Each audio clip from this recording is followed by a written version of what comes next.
Good evening. Welcome back to Go in Law for the Layman. What happens to the property of a person after he dies? What happens to his bungalow? What happens to his flat? What happens to the bank accounts, the vehicles, the jewelry? Who gets all that? Who gets a share in the estate of a person who dies? Do you get a share? That is the question we're going to answer today. You see, if it's in the rest of India, it would depend on the religion of the person. But if you're a Goan, it is as per the Goan law. So, what we're going to discuss today is the sequence of succession in the state of Goa. Let's get right down to it. So, when a person dies, naming certain persons in his will, then subject to certain restrictions, the persons named in the will would get the properties.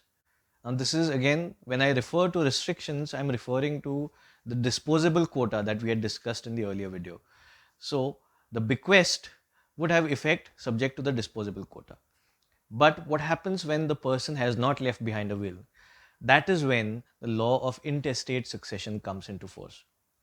That is what we're going to discuss today. Intestate succession is the succession that takes place when a person dies without a will.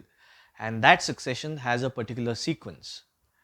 That sequence depends on the survivors left behind by that particular person. For the sake of convenience, I'm going to name this person as X. Okay?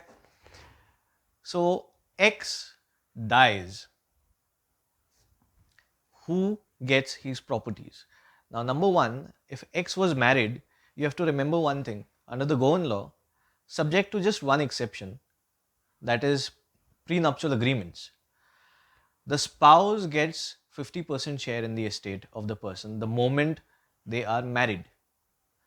So, the succession that we will be discussing is that portion of the estate which belongs to the deceased person. That would be, if the person is married, it would be 50% of the estate. So, if X was married, then the 50% of the assets of X would devolve upon his legal heirs. Now, who are these legal heirs? Suppose X dies leaving behind three children, A, B, and C. Whether sons or daughters, these three persons would get equal shares in the 50% which is left behind by X. So, A, B, and C would get one third, one third, one third. Whether it's a son or a daughter, it doesn't matter. So, if you're thinking that your sister was well provided for at the time of her marriage and she can't claim her share, think again.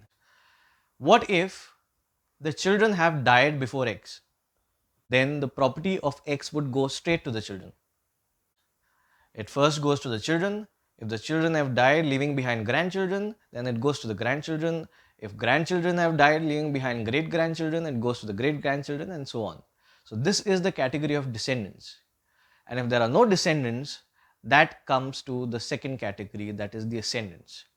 So, if the person dies behind without leaving behind any descendants, that is children, grandchildren, great grandchildren, then it would first go to the surviving parents of that deceased person.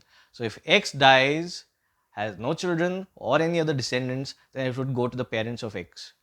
And if the parents of X have predeceased X, that is, they have died before X, but they had their parents surviving, then it would go straight away to those grandparents, and so on.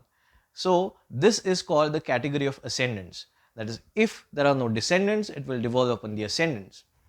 And if there are no ascendants, then we go to the next category, that is collaterals. Collaterals are just the brothers and sisters of the deceased person. So, if X dies without any children, grandchildren, or any other descendants, or without any ascendants, then it would go to his brothers and sisters in equal shares. And if the brothers and sisters are deceased leaving behind their children, then it would straight away go to the children of the brothers and sisters, that would be the nephews or the nieces of X.